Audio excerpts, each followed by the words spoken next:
we have made it very clear in our policy that South Africa is a country of many races. There is room for all the various races in this country. When you think of Mandela, he's almost synonymous with the fight against injustice, the fight for human rights. He was, I think, self-evidently a leader of men.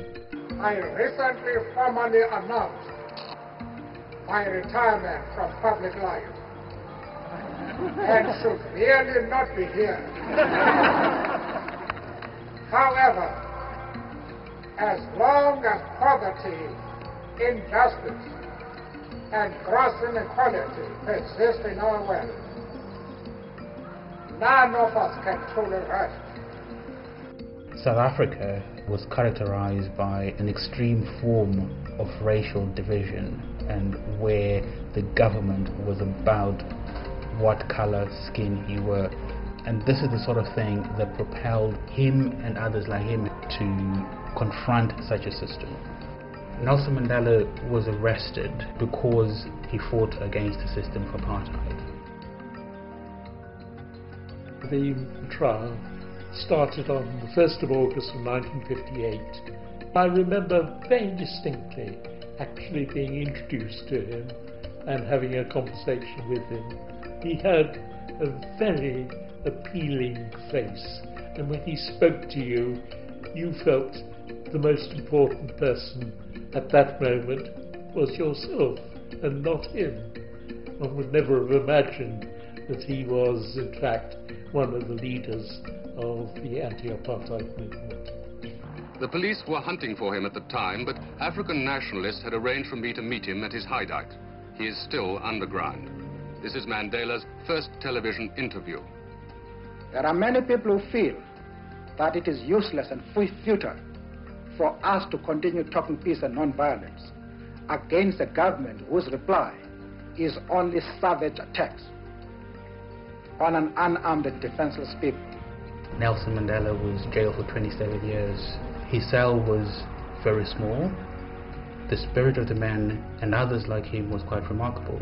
They managed to survive it and came out, and that, as we all have seen, resulted in majority rule in South Africa.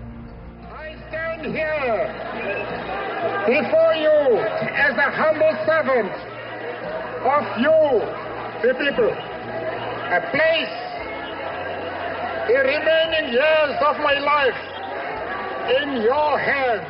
Mandela was in prison purely because of his political views for decades, and that's the fight which Amnesty has been fighting, and even today as we speak, tens of thousands of people across the world are locked up for no other reason other than that they politically disagree with the government in power. And that's a fight we're going to keep fighting. We're going to draw inspiration from Mandela's battle.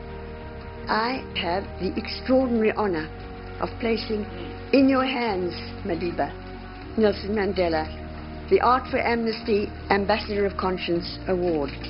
It's tribute to and the deep gratitude of the world for your greatness, your conscience.